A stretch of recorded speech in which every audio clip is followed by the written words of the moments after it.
so fast.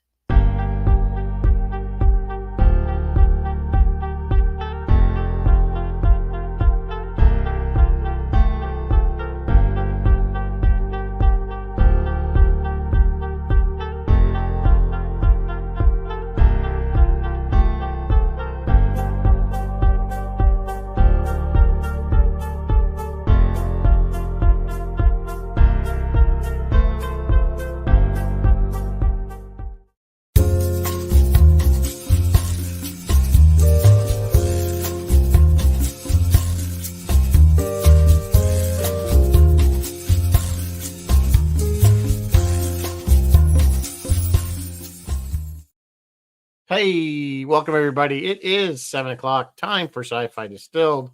Welcome back, Mary Beth.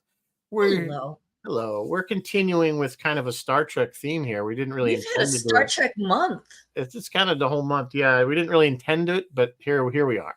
So this week we're I'm gonna down with Star Trek. I love Star Trek. yeah, why not? Right? We're gonna kind of go through the captains Yes. and kind of give them our rating and who we would Yes. follow into battle, so to speak. And I have Or opinions. opinions. Of course, we have opinions. That's I the have whole point. opinions on all these guys. According to somebody on YouTube, we don't understand Star Trek. So, Oh, really? From I guess that covers all of our guests too. Oh, I got a chuckle out of that one because I wish I'd seen that one. I would have been it's like, on YouTube. It's on YouTube, but I think it might be on my channel rather than the Sci-Fi Distilled channel. But fair enough. Anyway, I got a kick out of that one. So if you're watching again, hey, you know what? Maybe we don't understand Star Trek. Maybe we don't. Perhaps we should not volunteer where we volunteer then, because right. So, okay. So I think now I didn't make a list of captains. Do you wait, am I doing news tonight or what are we doing? Yeah, we'll do news. I just didn't. Anyway. Oh, I have lists. I have them ranked for stuff. I am. All right. Well, all right. Good. You have them listed. So, all right. Go ahead. What's the news? News tonight. As I scroll back up to the top of the news, in real life news, I know you hate this, but I have two NASA news. NASA news is okay. I just don't want to hear about the Gaza Strip or anything like that. No, God, no. NASA has green-lit the Dragonfly project that it is going to launch in July of 2028. And this is a car-sized drone called the Dragonfly, which is going to go to Saturn's moon, Titan. Why, you ask? Well, Titan has an atmosphere and liquid ocean. So we're going to go check that out and see what they got up there. In other NASA news, I don't know if you remember a while back, I reported, do you remember I reported on the Voyager? And I said the one Voyager is sending back gobbledygook and they don't know. And they got it fixed. They've crafted a creative solution to fix a communication problem aboard humanity's most distant spacecraft. Voyager 1 is currently about 15 billion miles away. So if it had died, I don't think NASA's AAA would have covered that. On the Paramount sale front, Sony has entered the chat. And much like the Trek Condoroga schedule, the situation is constantly evolving. So that's all I'm going to say about that. I'll report on that once it kind of settles down. Much to nobody's surprise, the surprise of absolutely nobody, Fallout got another season. I really liked it. As well it should. It really turned out to be a good show. Yeah, I really liked it. And just the right amount of camp mixed with violence. And it's a good story. They're doing really good with the conspiracy, which is was always an underlying kind of plot theme in the game, was these like conspiracies and things and you know, who started the war. They never do clearly say who started it. Now they're implying that the Vault-Tec stuff, you know, just to keep their thing going. And so it's really, I like where they're going with it. And I think the overall from the fandom is very positive. I'd say like 75-80% of the people really like it. So that's kind of amazing because usually fandoms are very divided. So to see that the majority of the fandom really likes it, they're really putting a ton of Easter eggs, and a lot of them that I didn't get because I didn't play from Fallout 1. So they really went back to a lot of stuff that was way back in a lot of the early games. And then the reveal, spoiler, put your earplugs in, the reveal at the end when we see New Vegas at that very, very, very last scene got everybody wound up. So I'm glad. I was almost positive once it was going to get a second season, but it's great that it did. Oh yeah. Yeah, I'm so happy for him. And I did have to go back and kind of educate myself. Like I watched a bunch of videos on Fallout lore just so I could kind of. There's tons of stuff on be YouTube. aware. Yeah. And explanations of the conspiracy theories. And explanations and a lot of little shorts on all the different vaults, like explaining what each vault, what its deal was. Yeah. Which is they got things right in the way that like the gamers would like it. Like you wouldn't notice it, but the scene with the bear when Titan goes in and he comes running out screaming, that's like the gameplay, because that's what happens is you run into this monster that's way too big and you just start running away. So it's like so many fans are like, this is so accurate to the game because running and crying. It's fun. Anyway, moving on. All right, moving on. Netflix has said, all right, Witcher people, you can have season 4 and you can have season 5, and then that's it. No more. We're done. We're done with the Witcher. Without Cavill. Without Cavill. It'll be Hemsworth. Liam Hemsworth. We'll see. We'll see how it goes.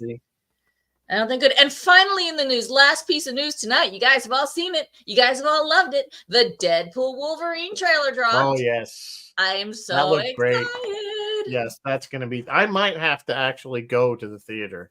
Yeah, you know what? That one might be worth sitting in the theater. Might be worth going to the theater. I think it might have been one of the last movies I actually saw was Deadpool 2 in the theater. Really? No, I think it might have been Ford versus Ferrari.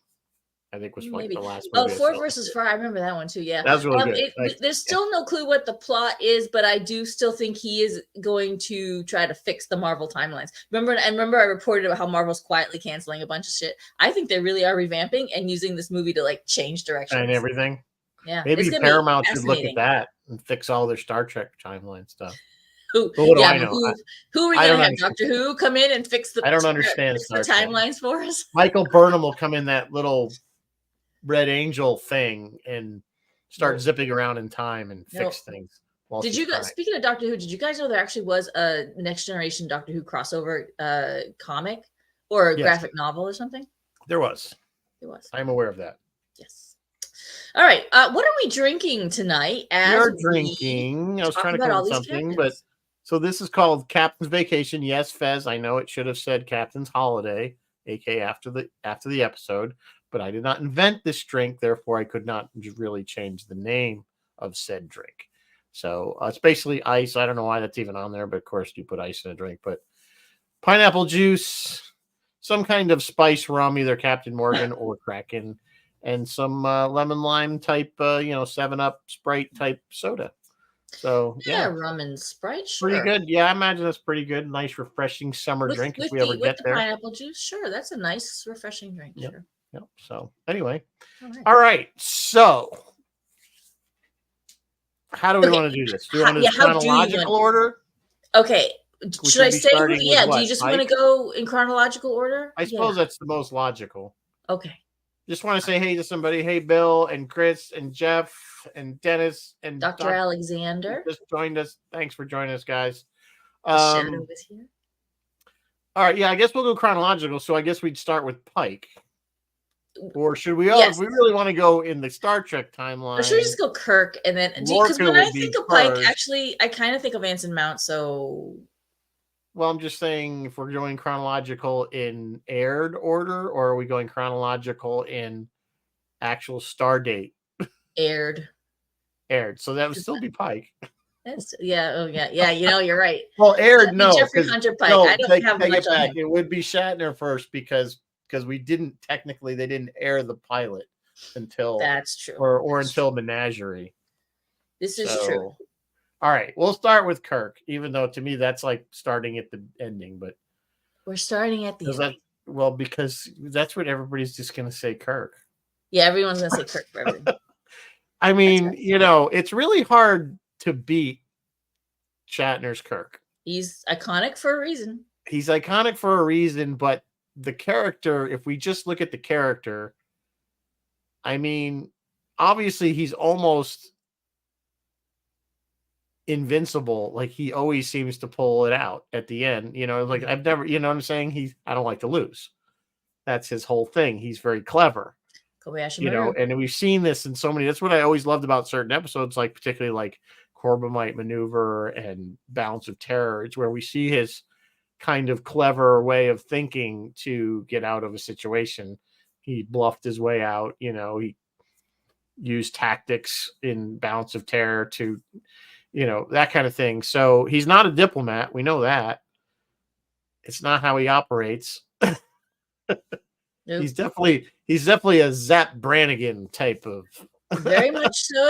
As they say, shoot first, ask questions later. And for a while, when we only had Kirk and Picard, like when we only had those two, and those are the only two we had to compare, the difference was so stark. They were like, oh, this one's the cowboy and this one's the diplomat, So, yeah, I mean the thing with Kirk, I think, is you're right. He is the more shoot from the hip type of thing, but he's smarter, I think, than he originally you perceive him to be. Like he's there's more intelligence there. There's more cleverness there. Yeah, supposedly he was quite the bookworm at the Academy, but I don't know that Right. any of those elements are really truly portrayed as much as they. Well, no, I mean, I think anybody to get to that captaincy, you have to have they always say you have to know the ship, you have to know every engineering, you have to know all this stuff, at least the basics of it, before you can obviously command. So we assume that anybody that rises to that level of command has a fairly, intelligent person. It's not just, that was always what the JJ tracks always was so ridiculous. We had this ensign, this Buck Ensign, and basically becomes captain by the end of this thing because Pike decided to make him second in command, which no captain in the right mind would make an ensign second in command. Yeah. I mean, the whole thing was just absolutely ridiculous. But yeah, I mean, honestly, Kirk's always going to be my favorite because he was my first. That kind of thing. But I do like I've always liked the way he's kind of been clever, and he kind of does that, pulls it out from the, the rug out from under people sort of thing. Like, it's like, I don't know how to put it, and he's obviously very bold, that we get the good speeches out of him. He does. Yes, we get the good speeches. We have the, risk is our business. Yes. And when he's reading the preamble to the Constitution, and e plebnista. Anyway, that's with Kirk, I think he's the all-arounder. He's always going to, because let's face it, he's never lost. He is the all-arounder. Yeah, he is the all-arounder. He's never lost. So, guys, what I'm going to do when he tosses it to me is I'm going to tell you where I ranked that captain on certain things. And then you can tell me why I'm wrong, or if you agree, or why I'm wrong, whatever. So I ranked in a fight for, exploring, in a fight, and diplomacy. So in a fight, Kirk, I put number 2. He's right up there at the top. He's not afraid to Kirk Fu his way through things. Kirk Fu is a whole book on it. Kirk Fu. For diplomacy, I put him lower. I put him down at 7. I feel like there are other captains who are more diplomatic. Oh, absolutely. I would agree with that. And then just for exploring, like being out there exploring, I actually put him at number 1 because he's our first. Like he was the one that set the standard for exploring. Well, I mean, that was his job. Like everyone in Starfleet explores. Primary function. Yeah. Its primary function is exploration, not battle. Yeah. So would I serve under Kirk? Absolutely. I'd probably get killed, but I absolutely would. Just don't wear red. Just don't wear red without any stripes. If you have stripes on, you're okay. You're at least a lieutenant. You're okay. Yeah.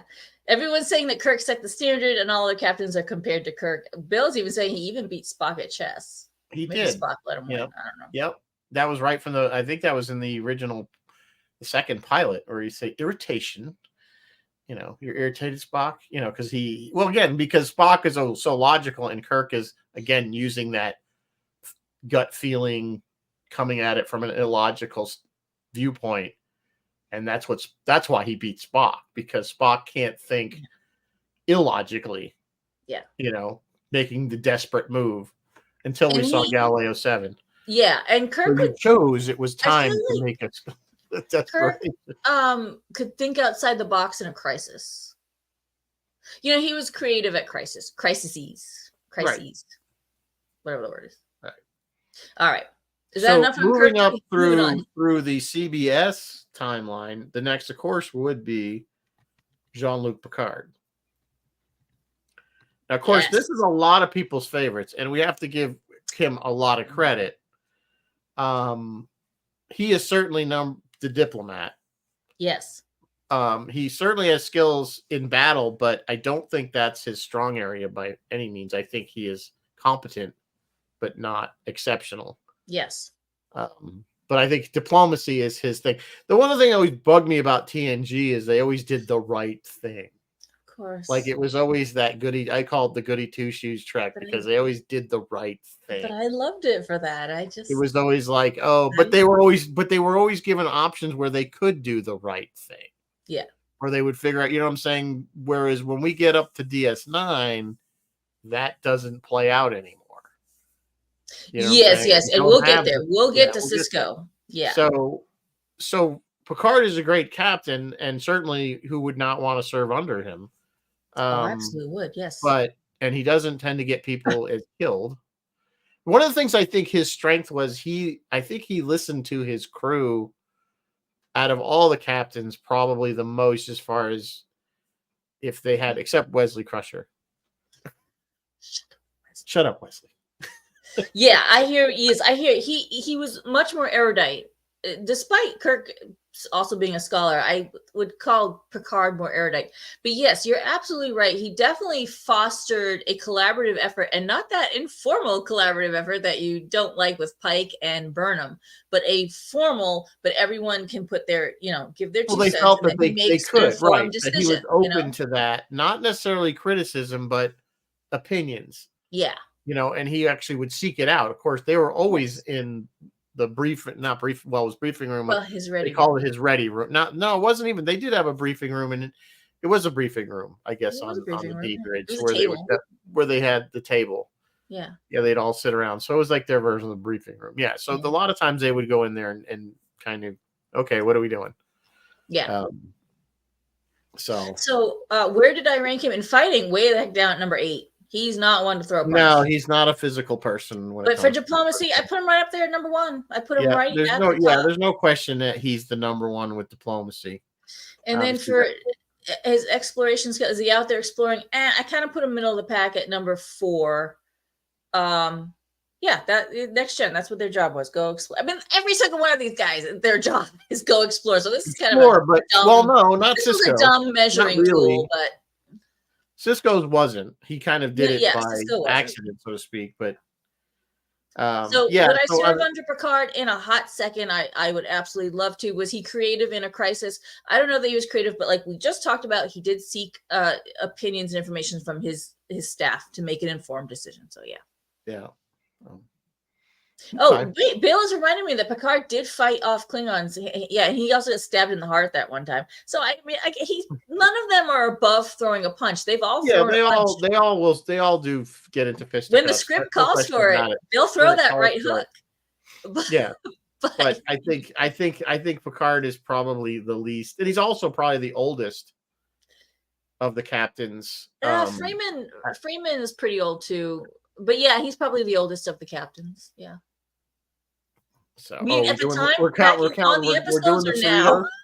I didn't know she counted because she's on a California class, And I threw her in there because I just thought, you know why? Because I was waffling. I was waffling between Freeman and Georgiou, and I thought to myself, I only saw Georgiou for a couple episodes, but I've got seasons of Freeman. That's true. So I was like, all right, I'm going with Freeman. All right, moving on. Moving on. So now we're up to DS9. Of course, originally Commander Sisko, ultimately Captain Sisko. Yes. This is I love Sisko. He is my second favorite captain of all.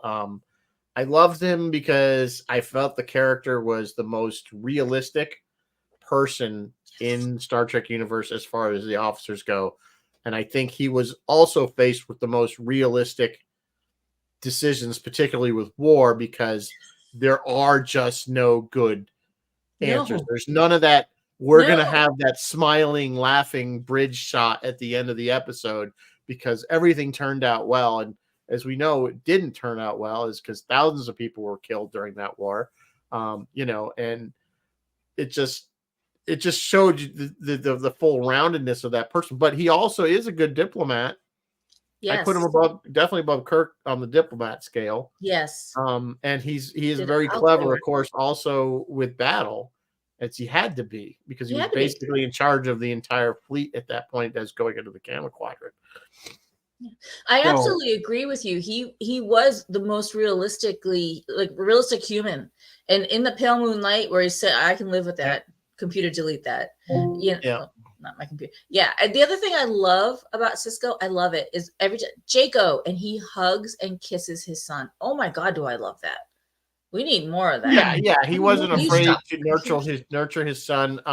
He also, I love the fact he kind of had a bit of a Shaw moment in really the first episode with Picard, because he was again at Wolf 351, and Oh, his yeah. wife died there, and he held a huge grudge. Yes. So we kind of saw shadows of what we're going to see eventually with Shaw. Yes. There's a lot of people that are And probably rightly so. not There's a happy lot, with yes. Jean-Luc Picard and felt that he probably shouldn't be commanding a ship, regardless of whether, of course, it wasn't his doing. He didn't do it on purpose, but one always has to wonder, are they compromised?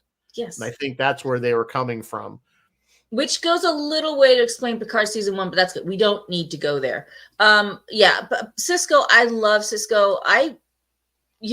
Honestly, I waffle between him and Picard as my number one. But in a fight, Cisco will throw a punch. Do you remember him punching out Q? Yeah. Yeah. So I think Cisco is willing to get physical. So I put him right in the top, not the number one, but up in the top third for in a fight. Diplomatically, I put him at number 3. And maybe he could have been number 2. So at top third. And then out exploring, I put him at number 6, which is right in the middle. To be fair, we don't get to see him do that because the space station is anchored, but they did have the Defiant and they ran around. But I think Cisco had the explorer's soul. Like, he wasn't closed-minded, and he was interested in learning about. There was the episode where him and Jake build the sail ship that's right. There was a the theory light about ship how or the ancient sail Bajorans ship. got to, and then they built the sail ship. That was very explorer like. You're right. As far as pure exploration, no, because of the command that he had. Yeah. It just wasn't kind of that, because they would all come to him rather than so much them going out. But They did do quite a bit of exploring in the Gamma Quadrant. Yes. Before the war started. So from that aspect, but yeah, I think his strength is just his command strength and his strength to get through the crisis. Would I serve under him? Absolutely. Was he creative in a crisis? He took after Picard in the same way that I think he did seek information from Dax and Kira and whoever else was around. He did leave people to their strengths and let people handle. He didn't micromanage anybody. So yeah, and he really trusted people like Odo and stuff almost right out of the gate. You know what I'm saying? He came into this command and he said, okay, these are the people that are in charge, and the station, and I'm not going to micromanage you. Exactly. You know what I'm saying? So yeah, and of course he had to, because the Bajorans technically was a Bajoran station. Being managed by. It was Tarek Noor, and then once they it was originally built by the Cardassians, but at that time when the series starts, Bajor is in control of that station. Yes. So anyway, all right, moving on. We're up to Voyager, which is Captain Janeway. Our audience is chatty tonight. I wish I could read all these out loud. Keep going, guys. Keep going. Yeah, absolutely. It's just, Cisco shook Kirk's hand. That's right. He did, Bill. He did. That's right. He made a point. If you want to write me up for that, go right ahead. Yeah. Just here's the duty roster for tomorrow, and may I say it's been an honor to serve with you. Because the funny thing is, the writers were like, everybody would have done that. The funny thing is if you look at Kirk's side of that conversation, it's from Marlena Monroe. It's from Mirror Mirror, and he's talking to Barbara Luna. Yeah. And so you kind of remember that, and it doesn't read the same, but that's okay. It worked well though, because I didn't necessarily pick that up at the first pass. Oh, I did. Because he's had a few where he's been handed the signing the thing and that's true. Get it back. So it could have been. I'm not sure. Are you sure it was from that scene? I think so, because he's like, yeah, and your name is, and she's like, Marla, whatever her name is, Yeah. Marlena, whatever her name is. Yeah. Anyway, True. All right. Well, anyway. All right. So back Janeway. to Janeway. Well, she obviously has an explorer spirit since She had no really, choice. she had no Come choice. on, she had no choice. She had no choice. I don't know. I have to be honest, I've never really been a fan of her as a captain. I have no problem with the actress. Maybe it was written badly. I had a lot of problems with her choices early on. The whole premise of the show, I thought we've had this discussion. I felt from the very, very first episode when she had the option of should we blow the station up or not blow the station up, but the people on the planet are going to die, but we could get home. I mean, I know it's the Starfleet thing and they try to, but again, it just bothers me because I always feel that your crew and your ship come first. That's your first primary responsibility. And you were in a place that you had no support mechanism. You were the intruder there. You are not in your space. Get your ass home and let the locals, it's not interference. Don't interfere. Yeah, it should have been non-interference. Yeah, that's a really great point. The writers put her in a very tough. Well, first of all, stranding them was tough, so she had to manage that. But then they wanted to have this whole Maquis tensions, undercurrent that kind of got pushed aside. Like they kind of abandoned it, and then they made her.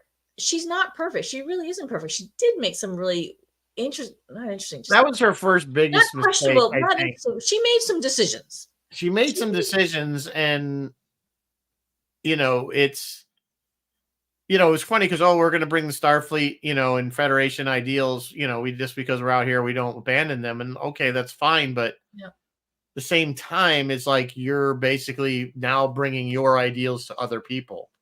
Yeah, really don't want it. Yeah, I don't know, man. She did the best she could. If she was a real person, I understand the whole point of the show was they had to stay because otherwise that was the show. Yeah, probably. And I never liked the premise of the show. Even before I saw the show, I always thought it was a bad idea because, as we have said, it was going to be Gilligan's Island in space. Because they were just you were going to have a number of episodes where they were almost going to get home, and then Gilligan trips over the warp core. Yeah. That was me, by the way. Dave stole that from me. The Gilligan of three. Yeah. That was been my joke for 30 years. So in a fight, I kind of put her in the middle. She did throw down a couple times. Well, I mean, we saw that in she kind of did the Sarah Connor thing from Terminator 2. She did the Sarah Connor in Macrocosms in the year of Living Hell. Year of Living Hell, or Year Hell 1 and 2. Year in Hell, or whatever it was, something like that. Yeah, Year in Hell. And there's another episode called Macrocosms or something where she did the Sarah Connor thing, running around shooting up, with the So I mean, she has the ability. She has she's clearly intelligent enough. Yeah. So I did put her at the middle of the pack for fighting. I put her number two for diplomat because she did have to talk her way out of some shit as they wend their way home. And one of them was that episode where the aliens were experimenting on them when they were sleeping, and so she had to mess with them to get them to leave and quit. She had to talk her way out of stuff sometimes. She was reasonably diplomatic, I thought. Yeah, I mean, again, I think she was kind of not great at any one thing. No, she was not great at any one thing. I think she was just competent overall. I don't want to say that she was bad. Yeah, she is me. Out exploring, I put her at number 2 behind Kirk, but she had no choice. She had no choice. She had to go explore. She was lost. Yeah, she didn't really. Is it exploring if you're just trying to find your way home because you haven't been, when you get plunked somewhere you've never been before? Like you said, it was like one of the first or second episodes. Is that really exploring, or is that just trying to get home? She's like, no, let's take the scenic route. Let's go the scenic route. Yeah. Would I serve under her? No. I don't think I would not want to.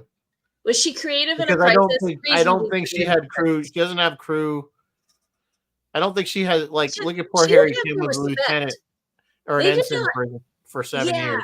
He was Yeah, an you're ensign right. for I 7 feel like years. she didn't. Meanwhile, Tom Paris goes up and down. Yeah, well, yeah. You know, That crew did not gel. She did not have their respect, and that crew did not gel until like the end of that series.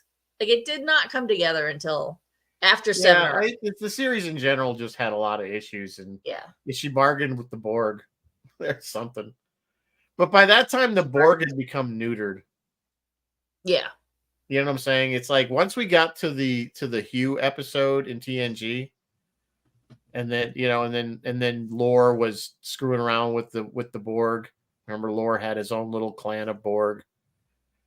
yes, That kind of from then on, the Borg to me were fairly neutered.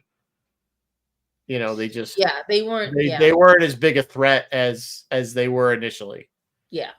Bruce is here. Yeah, Bruce. She would make a U-turn for coffee, so that might not be wise. I don't know. Well, that's I don't just because somebody likes coffee. But you Kirk don't make a drank U-turn coffee. for it. Kirk drank coffee all the time. All right. That's enough on all right. Janeway. That's Let's move enough on to more Janeway. So interesting. moving on, next we're up to would be Jonathan Archer. Archer. Okay, so he's kind of a hard one to pigeonhole. I agree. I was trying to characterize him. Because, Like, well, the thing is, he's so early on in Federation timeline.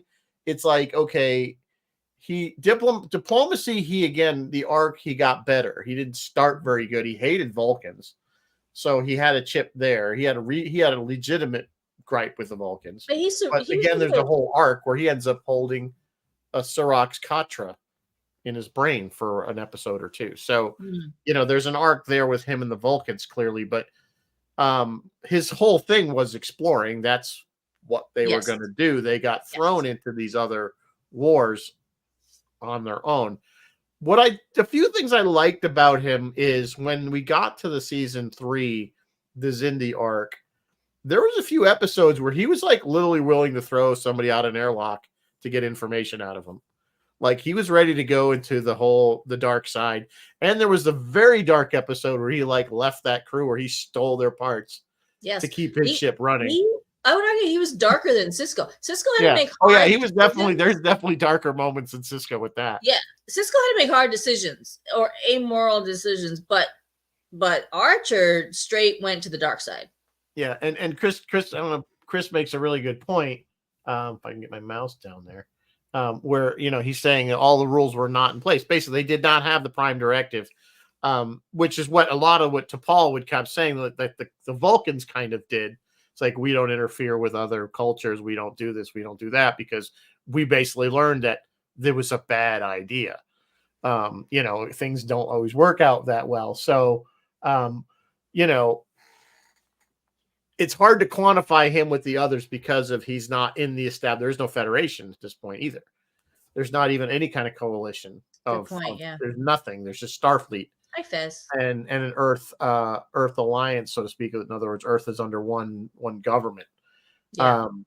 I give Archer credit for being the explorer of the initial. He was the first to really go out. Yeah, we had boomers out there doing cargo runs locally, but he was the first one to really go beyond where no man had gone before. These are all fantastic points, and it makes me wonder about Scott Bakula as an actor because I feel like Archer didn't. Yeah, because it was so new. I wonder if Scott made the choices because I feel like Archer never coalesced as that central unit the way Kirk and Picard did, but maybe he literally couldn't, and Bakula knew that because of how early it was in the Federation's history. So Bakula was probably mentally playing it like, I can't be a Kirk and I can't be a Picard. I have to be this new thing. That's that's a good point. And like a lot of guys, he wasn't doing it because you're right. By the 4th season, he was on a full road to getting the Federation formed. That's where the series was going, was the birth of the Federation. So that's where, and he certainly was, of course, his whole relationship with Shram and the Vulcans. I love and Shram. The whole Shram's, he's the best. We need more Shram in anything because he was the best character on Enterprise by far. Pink skins. Jeffrey Combs, gotta love him. He's great at everything he does. So Shram would follow him as captain because you'd be shooting at everything. Um, yeah. Anyway, yeah. So, it's hard to, like I said, I find it hard to quantify Archer. Yeah, Uh, agree. but I think he ranks higher. He's almost like over here. Here's like all our main 90s, and of course Kirk, Hi, Stuart. Kirk, Cisco, Picard, Janeway, and then there's kind of Archer's kind of like over here because he can't fit in because he didn't have all the rules and everything. Yeah, exactly. He is kind of in a class. He's in his own category, He's isn't kind of he? in his own category. But Yeah. yeah, I think he was kind of an all-arounder. Yeah, and it's just interesting, just because Bakula had carried shows before. Bakula had been the star and had carried shows before, but he doesn't carry Enterprise the way he carries other shows. And I really wondered about that. I'll tell you, I think his acting. So I think he's a good actor, but I think his acting suffers when he has to be super emotional. I don't think it carries to me very well, and I think that translated to the audience that it just wasn't coming across as very natural. But overarching, yeah. So anyway, yeah. I mean, me, I'm a big fan of Enterprise. I love Enterprise. Yes, it's my second favorite Star Trek. So I think because I really wanted to see, I would have loved to have seen where it would have gone, but at least we have novels for that. Yeah, we do. So for In a Fight, I put him number 6, right in the middle of the pack. I think he'd throw a punch if he needed to. Diplomatically, why didn't I put him at 9? I should have put him up in the middle of the pack. He's got to be higher because, I think he actually gets a lot more. And you're right, Bill. He likes dogs, so that really there shoots him pretty high up the bar. That's true. That is true. And then on Out Exploring, I put him way up at number 3 behind Kirk and Janeway because he was he was the first. I would put him above Janeway because Janeway only had to do it because of necessity, not by choice. Yeah, that's true. That's true. So I can put him at number 2. And then would I serve under him? Absolutely, I'd serve under him. Was he creative in a crisis? Yeah, he was reasonably creative in a crisis. So. Again, he would listen to his staff. Yeah. He was very good about that. Even to Paul, who initially he didn't like having her on board because he didn't like Vulcans. He felt she was a chaperone, but he even did listen to her eventually for information. So anyway, all right. So next on the list would be Lorca, I guess, right? I think Lorca. I have Lorca, but then I have Pike. Why do I have Pike next? It depends on where we're doing this timeline-wise. Pike would. We could do Lorca, then Burnham, then Pike, or we could do Lorca, Pike, whatever. It doesn't really matter at this point. We'll do Lorca. Lorca kind of is hard to quantify again because he technically was a mirror universe. He was a mirror guy, yeah. I actually liked the character in Me too. I was loving him. I was loving him all season. In fact, a lot of people did, and I think a lot of people were so pissed that he died. Of course, it was always CBS's plan to eventually make Burnham captain. Yes. They sold it to us that, oh no, the captain's not going to be the focus. If you remember way back in 2018, whenever they started this, they said, oh, well, it's going to be the second officer, second in command is going to be the one that's really the focus of the show and not the captain. But is that really what we wanted? They shot us on for 2 seasons, giving us Lorca and Pike, but then they gave us Lorca for 1 because he was dead by the end of the first season. Yeah. But we kind of liked him. I liked him as a captain. I thought he was a pretty good, strong. Yeah. There was a scene about the space whale. Can't remember what it's called. And he's like, okay, so go do it. Like I liked that about him. He let his staff do their thing and it didn't, micromanage them or interfere. Yeah. I remember you were there in 2018 at Star Trek Las Vegas. Las Vegas, yeah. And he was there, the actor Jason Isaacs. And everybody kept asking him, are you going to come back? Are you going to come back? Because everybody wanted Lorca to come back. And he was like, I fell through a thing. I got shot. I got stabbed to the heart. Incinerated. I'm not coming back. Yeah. I'm not coming back. And we're like, okay, you signed an NDA. We get it. Yeah, it's like, okay, yeah. It's like, but we kept saying we wanted him back. But the Prime Universe Lorca is still out there somewhere. We never did find out what happened to him. Yeah, so, thank you, Stewie. It was the Gormagander was the space whale. Yeah, there was a scene and he just let the team do what they needed to do. And he's like, all right, so go do it. I actually really liked that. Yep. Yeah. So Where did I so rank him? In a fight, I put Lorca in the middle of the pack. I think he'd throw punches. See, because he's from the mirror, so he's probably used to throwing punches. oh yeah, he's definitely used to throwing a punch. Diplomacy, I put him down low. I don't think the mirror universe people know how to be a diplomat. No, I put him very number low, like very 8 low on the diplomacy. diplomacy scale. And then where did I put him on out exploring? I put him Exploring- dead last for out exploring because I don't think They the didn't mirror do people any. They were care just like a about- test ship for the silly spore drive thing. Yeah. They I really don't think weren't. mirror I mean, I people care guess about exploring. yeah. And then the Would I war hit. serve under him? Maybe Prime Lorca. I might. Was he creative in a crisis? Not. He relied on his team, I think. Yeah. So anyway, so the next one, technically, we're still in Discovery because we have like several captains within Discovery, right? Because we got to. Yeah, let's Saru? take Pike's whole body of work. Let's take Pike from Disco and Strange New Worlds. Well, you're going to talk about Saru because he was captain. For a while. You know what? I did not put Saru on my list. He was captain of Discovery for a while. Captain. Would I serve under him? Absolutely. He's cool. But I guess Pike was before him, right? Technically. I think I don't even know. I don't remember where it came in. I do. I think Pike was. We can do whichever one. The thing with Saru was, I think he was a weak captain overall. He just, I think his heart was in the right place, and I think he probably had the intelligence level, but I don't think he had the right. Yeah, I think if it was a crisis, Saru I don't think he had the right. Yeah, I think he's right. He hesitates, and that whole thing, his whole race is based on being afraid. Yeah, and they drove that home in the first season. Like they drove it home. Yeah. So, I just we don't have to go too much in Saru. He just wasn't a great captain overall, and no, I wouldn't want to serve. I like his demeanor. I like that he's cool and calm, and I think he's better as a second officer, even a third. As a second. He's a great first officer. Yeah. Yeah. All right. So we can talk about Pike. So we want to talk about Jeffrey Hunter Pike, or we want to talk about? I'm thinking about Handsome Mount. We don't really see enough Jeffrey Hunter Pike to really have an opinion, I guess. It's only one episode, so I don't know. We can't base too much. So we'll talk about the Anson Mount Pike. We all loved him in season 2 of Discovery, which is why we have Strange New Worlds. And I think, again, he was so much more commanding in that series than he is on Strange New World. So it's kind of like he's more milquetoasty.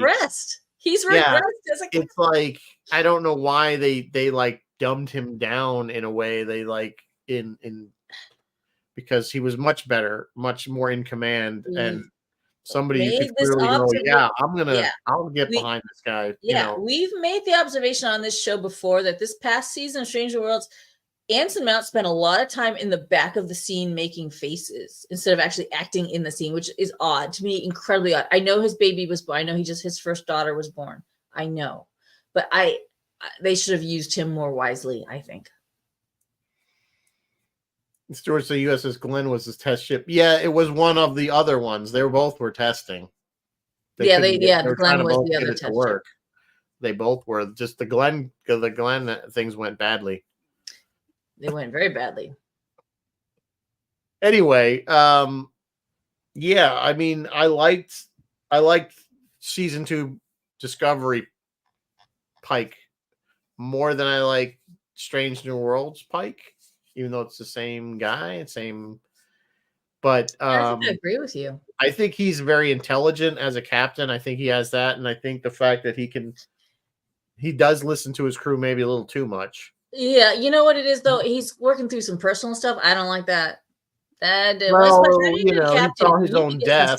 You're in command now. You're responsible for other lives. I don't want to hear about your girlfriend. Yeah, that's true. Again, that's kind of more of the show is trying to lean towards more of a social aspect and not just a straight. Love lives of captains. Yeah, I mean, backstory, I guess. I don't know. Yeah, we know Stuart. We know about Strange New Worlds Pike. Yeah. I don't know, man. I don't know. He's just not. So where did I rank him in a fight? Oh, I put him back end of the pack. I don't know that Pike throws down. Diplomatically, I did put him up. He will talk. He was very diplomatic in a number of episodes, and that is good. Out exploring, Pike's right in the middle of the pack. Yeah, he's doing the job that Starfleet has given him to do. Would I serve under him? Yeah, I think I'd be okay on that ship. Was he creative in a crisis? Not necessarily, but he does listen to his team. So Yes, Bruce, the Balance of Terror episode at the end of that was season quite 1 good. It was was quite an good. excellent episode. The only thing I really didn't like was the whole giant Romulan fleet hiding in cloaked behind the neutral zone, so to speak, ready to attack. And that I thought was a little over the top silly. I think the initial story from the original series was that there was the lone ship just to test, and if it came back and reported, great. If it didn't come back, then we know we are still not up to speed. Yeah, like the sacrificial canary kind of We thing. didn't need to have a whole fleet waiting outside just whether that was going to be the test. I think that was kind of silly, but beyond that, I did like that story, and it's proving to him that he can't change time because it screws everything else up. So yeah. Oh yeah, and you guys know, because I've said on the show before that one of my I have two favorite moments in Star Trek, and Anson Mount delivered one of them, and it's the service, sacrifice, compassion, love scene. Stewart's arguing he's maybe too much of a pretty boy to be a fighter. There's a reason why we call him Handsome Mount. Yeah, I don't know. He's got probably the best hair. Yeah. Because Shatner's wasn't real. The tallest hair. I kind of want to see Pike be a little more commanding in future seasons. All right. So what are we up to next? What do I have on my list next? I then went to Burnham. Yeah. Wow. Okay. Well, I know. Not a fan. You're not. She's growing on me. You know, Rizzo, my issues with her are the fact that she was a mutineer. She should never, ever, ever have been a captain again. They wanted to bring her back because she had some special knowledge on XYZ thing. Fine, you bring her back, but then you go, and even if they wanted to use that to exonerate her or to let her out of jail, that's another thing. But to bring her back as an officer and then ultimately captain, yeah, was just kind of way beyond the pale of stupidity to be. But and I think her emotions are, as we see, are just too involved in what she's doing. Yeah, and I did just criticize that in Pike, didn't I?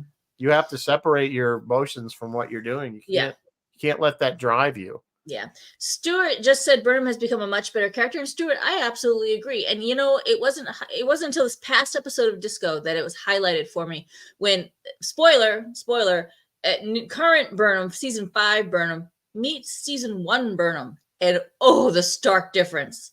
The stark difference between the two girls. So there has been evolution in that character. Oh, absolutely. And I will give the writers credit for that. I still don't like the whole point that, like I said, and I just feel that I don't know. I obviously am very biased because I don't like the show. So I can't really deal with this honestly. I have to. If you like the show, it's fine. I'm not dissonant if you don't, telling you shouldn't watch it or anything. I just particularly it's not my cup of tea. Because I just feel that there's too much talking about feelings going on in the middle of, and it's too many MacGuffins. Yeah. The ship's gonna blow up. Every another MacGuffin we have to go after. It's a lot of angst. I love that. I love that's progressive, but there's a lot of angst, a lot of emotional angst that I feel like we should just be sciencing the shit out of things instead. Just stick with what the show does well and stop trying to make such a social statement about it. Everything. Yeah. So where did I put Burnham for in a fight? Yeah, she throws down, but I kind of put her in the back half of the pack. Diplomatically, I put her in the back half of the pack. I don't know how I reasoned that out. Out exploring, back end of the pack. I didn't really rate her high in most anything. Would I serve under her? Is she creative for crisis? Yeah, I don't know, man. She's just maybe not the strongest of all the 10 captains we're looking at tonight. Yeah, no, 11 captains, however many. I agree. Yeah, Bruce, good point. Raised by Vulcans, and she's the most emotional character. Which, it's funny. When you saw those flashbacks, she was very more Vulcan-like, and then somehow she became less Vulcan-like. She became less Vulcan. I don't know if that was Giorgio's influence. Again, I know she was technically on the list as Captain Giorgio, but we only saw her for really one episode, right? 2, and then she was dead. Yeah, that's true. How would I rate Captain Foley in a fight? Stuart, I've never seen you throw fists. Diplomatically, you're probably pretty high. Out exploring? Yeah, I feel like you'd go explore. Would I serve under you? Sure, Yeah. why not? Are you creative under crisis? I don't know. I don't know, Yeah. Stuart. All right, the last two captains I have on my list are Freeman from the Cerritos and Shaw from Picard Okay. Yeah. season 3. So we'll do Freeman first. Freeman. I don't know if she kind of fits into the class of, at least certainly not our other top captains. No, she's second contact, man. She's on a California class. She's which the is cleanup always, crew. the joke has been that it's kind of the second team, the B team. So yeah, the second contact. Yeah, she's working with the B team, so she's the one that gets them set up with the Federation. She's literally the meme. It's hard to fly with eagles when you work with turkeys. Like she's literally that. So, and she does make some really poor decisions. Honestly, she's very arrogant. She kind of does. She got herself arrested at one point. Looks down on some of her lower decks people. She's constantly fighting with her daughter. Yeah, constantly fighting with her daughter. If there's gonna be mother-daughter on a ship, be professional. Both of you, be professional. Yeah, it's hard to put this one because the whole show is just so silly and ridiculous. But we laugh. Yeah, it's so silly, and you laugh at it, and you want to laugh at it. Yeah, so it's hard to give the character any kind of real, standing with the other one. Like put her on the other side. Archer's over here, out here. She's kind of out here, just. Yeah, she's comic relief. Let's put it that way. She is comic relief. Where did I put her in a fight like dead last? I don't think Carol Freeman throws fists. No, I don't think diplomatically. I put her in the middle of the pack because she doesn't have to be diplomatic. First contact has already been made. She's the second contact. Right. They're the people that do the cargo runs and exactly. And then out exploring, I put her dead last because again, she's second contact. There's no exploring. Yeah. She's already, she's going. Yeah, they're the work. Again, the California class has kind of been said they're like the workhorse. Like type. Mariner, they roll up their sleeves. They just go and they do the cargo runs and they shuffle people around. They do the second, they do the fill in. Like I said, they go and give the planet their access code to the Federation website. That kind of thing.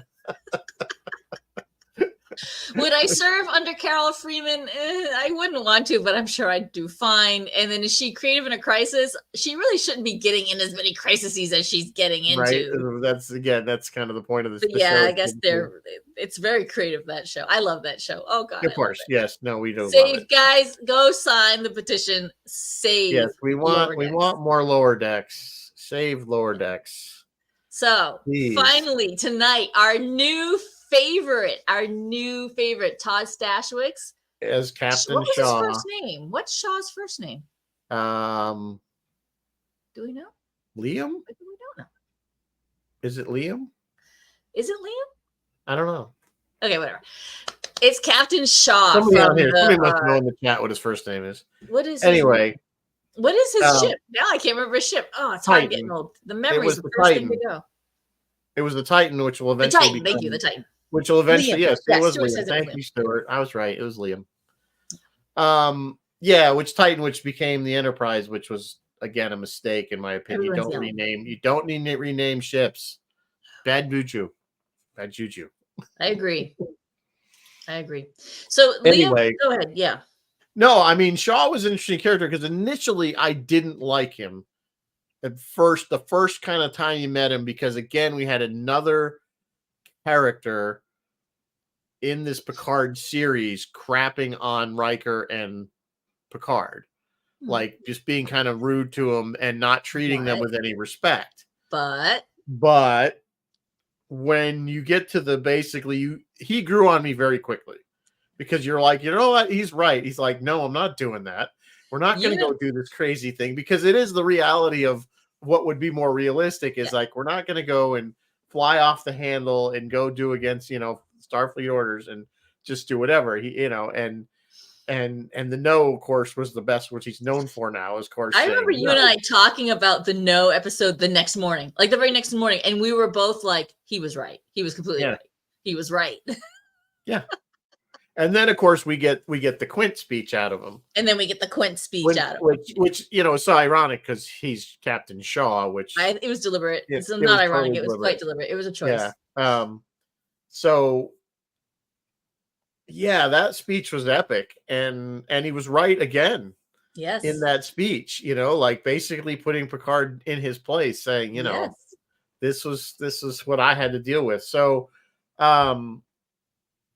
yeah, I would totally serve under him because he obviously he has, not only does he follow orders, but I think he's also going to say, I'm not going to put my crew into that. Yeah.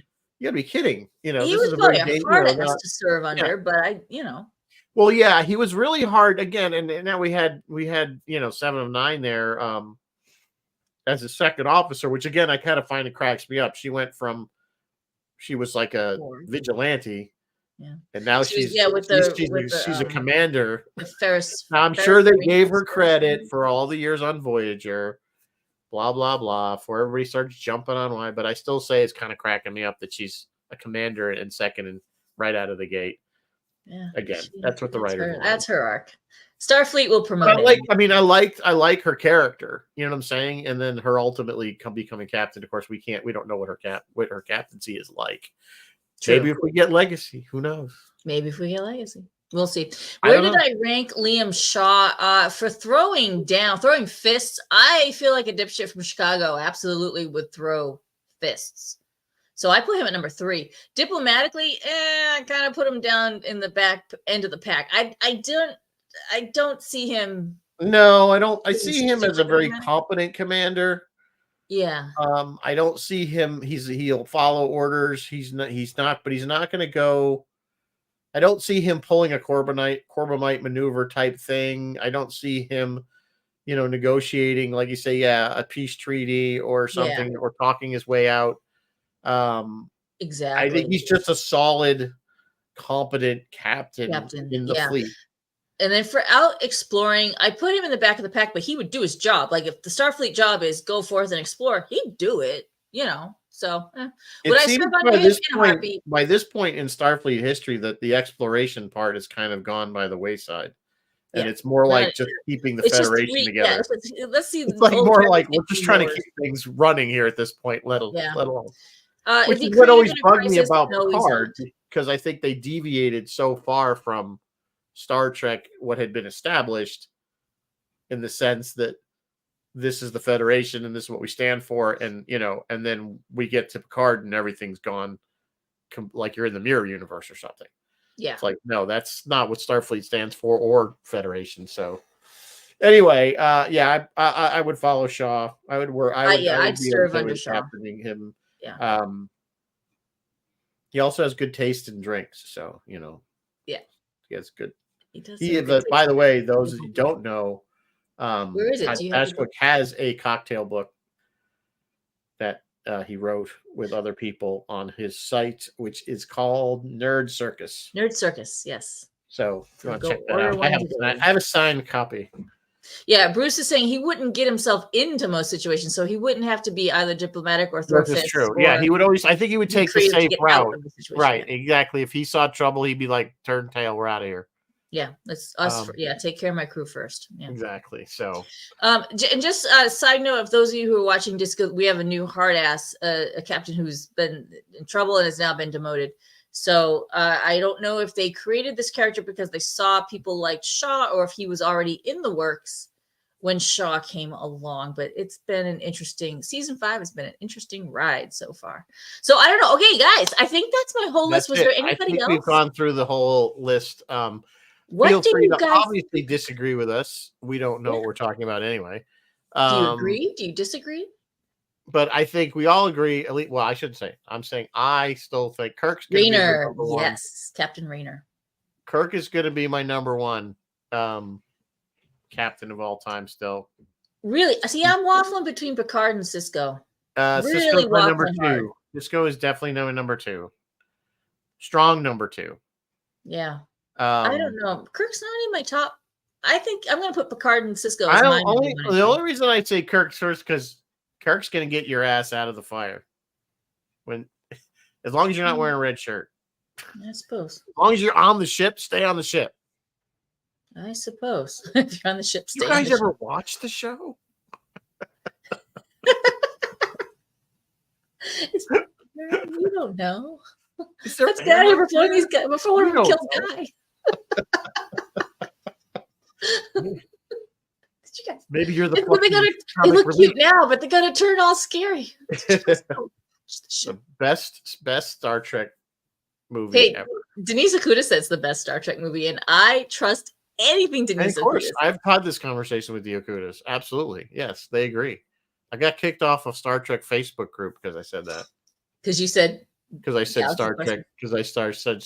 How yeah, do we Galaxy rate Quest was the best Captain Tim hell's his name? Tim, I don't know where you're going. the Galaxy Quest captain. Oh. The Why hell's his can't I name? well, oh God, you see, you Ah, totally I'll fried Google my it. brain. Tim Allen is the actor. Tim Allen, yeah, that's who I. Yes, And the character's name was Jason Jason Nesmith. Nesmith. Yes, yeah. So, Yeah, Jason and then Nesmith. there's of course. How do we rate Sigourney. Jason Nesmith? I'll pull up my. And does he throw down? Oh, he I was don't think terrible. so. He was terrible. He was terrible. Diplomatically, not so great. Out exploring, he did go explore. Would I serve under him? No. No, nobody. No. I have one job. It's stupid. I'm gonna do it. I might serve under Sigourney or possibly Alan Reitman. Reitman. Yeah. By Gratfaz Hammer. May he rest in peace. What a savings. I would serve under Snape, but not Tim Allen. Ed Mercer. Oh, Stewart's asking him. That's Oh, the, Ed Mercer. Yeah. copy. Okay. No, Throw Mercer's down. an No, idiot. he He's runs. an idiot. Yeah, he's Complete an idiot. In a fight, no, he does not throw down. Diplomatically, he tries. Out exploring, he is doing his job. Would I serve under him? No, I would serve under Adrian Palicki there, whatever her name is. I'd serve under Bortus before I'd serve under smoking a cigarette going, I feel like I've been staying That here was for the 1,000 funniest. years. That was Just still sat the down. funniest episode ever of the Orville was that cigarette episode. That was I think that was the genius. one I think I laughed out loud the most. Genius. The Orville grew on me. I loved the Orville, and I miss it it's sometimes. good. It's solid. I don't love it, but it's solid. It's good. I mean, I'll watch it. You know what I'm saying? But Quincy Taggart. Yes, Jason Nesmith was Tim Allen played Jason Nesmith, the actor who played Quincy Taggart. That's right. Taggart, Thank you, Stuart. Yes. On the Protector. Yeah, no, but back to the Orville. What were you saying about? I was just saying I like the show, but I don't love the show.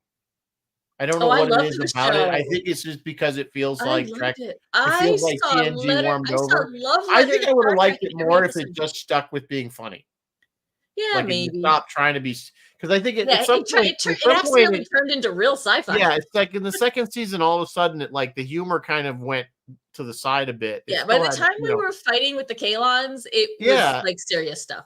Yeah, it got more serious. So Bruce is asking about Sulu. Well, we never really know enough about his captain. We didn't really saw Captain Sulu very much, except for Fly Apart then.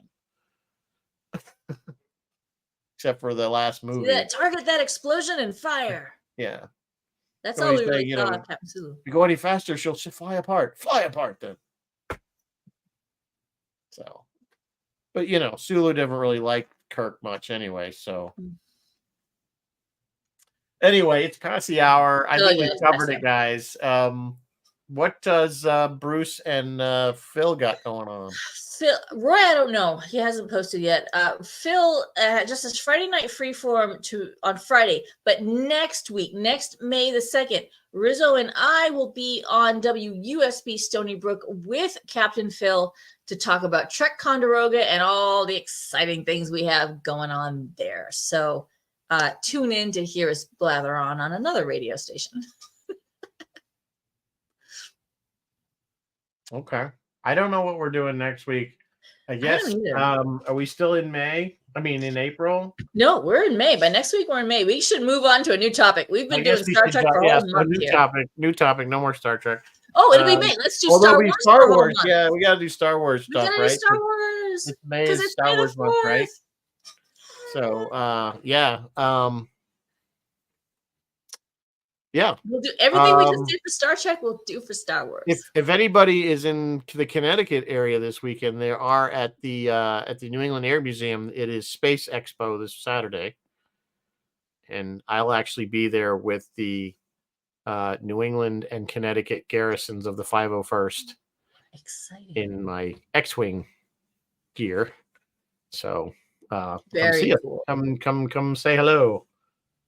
So anyway, yeah, we'll figure it out as we'll do something Star Wars isk.